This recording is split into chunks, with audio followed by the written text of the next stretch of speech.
ఏమండి బాగున్నారా? బానే ఉన్నానండి. ఇంకా బీపీ షుగర్ ఏం రాలేదు. శనివారం వస్తా అన్నారు, శుక్రవారం వచ్చారేంటి? ఇచ్చే స్టేషన్ లో పడుకొని రేపు పొద్దున్నే వస్తాను. అయ్యో నా ఉద్దేశం అది కాదండి. చేతి అయ్యా రావు గారు, వస్తున్నా మజ్జిగేసేయమంటారా?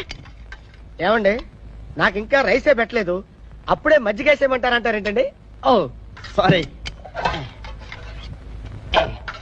ఇప్పుడు మజ్జిగేసేనా? వద్దు, నేను పప్పు వేసుకుని నెయ్యి పోసుకుంటాను, ఆ తర్వాతే మజ్జిగలోకి వస్తాను. ఈలోపు మీ అల్లుడి గారికి ఏం కావాలో చూడండి. బాబు ఏం కావాలి? ఏమొద్దండి, అయితే చీకటి వేసుకుంటారా? కడుక్కుంటానులేండి. వాష్ బేసిన్ అక్కడ ఉంది.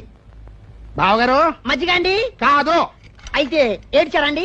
నన్ను ఏడిచారంటే ఏడిచారా కాదండి, ఏడిచారా. మళ్ళీ ఏడిచారంటావు? ఆ ఏడిచారా కాదండి, ఈ ఏడిచారా. ఓహదా, తర్వాత పోసుకుంటాను. ఆవకాయ మంచి రుచిగా ఉంది, ఆ. వెళ్ళేటప్పుడు 2 జాడీలో పెట్టమని. రావు గారు మజ్జిగ అండి? పోసేయండి పోసేయండి పోసేయండి పోసేయండి మధ్య పోసేయండి పోసేయండి పోసేయండి పోయండి. ఇక చాలు, నా బతుకలు అవుతుంది అనుకోలేదు. ఏంటి సార్ ఇది? సగం తీసేయమని చెప్పండి సార్. జిలేబీ, నేనెవడికైనా ఇష్టంగా ఫుడ్ పెడతా. నేనెంత పెడితే అంత తినాలి, ఏది పెడితే అది తినాలి, ఎలా పడితే అలా తినాలి, లేకపోతే కంట్రోల్ తప్పిపోతా, చంపేస్తా. ఈ మధ్య నాకు నిద్ర రావటం లేదు, ఆకలి వేయటం లేదు. కొంచెం ఆలోచిస్తే నీకే తెలుస్తుంది.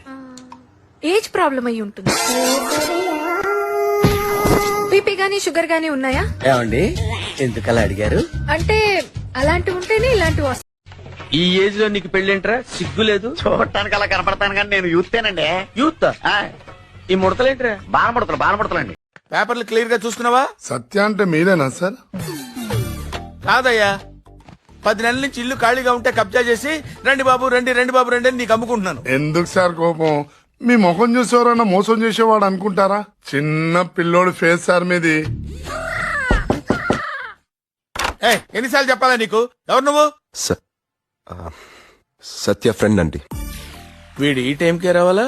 గుర్తుపట్టకపోతే నేను సత్య కాదని వాడికి తెలిసిపోద్ది, గుర్తుపడితే వీడికి తెలిసిపోద్ది. ఛీ, నా బతుకు. అక్రమ సంబంధాలన్నీ ఆ బేలాటేగులు ముగ్గురుతో ముగ్గురుతో ముగ్గురుతో గుర్తుకొచ్చింది.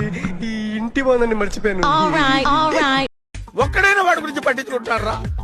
చూడరా, కన్న తండ్రి కన్నా ఎక్కువ బాధపడుతున్నాడు. గుద్దినోడు వాడే అన్న. వాడు రెడ్ లైట్ చూడలేదు, నేను వాడిని చూడలేదు. ఏంటో అలా జరిగిపోయింది.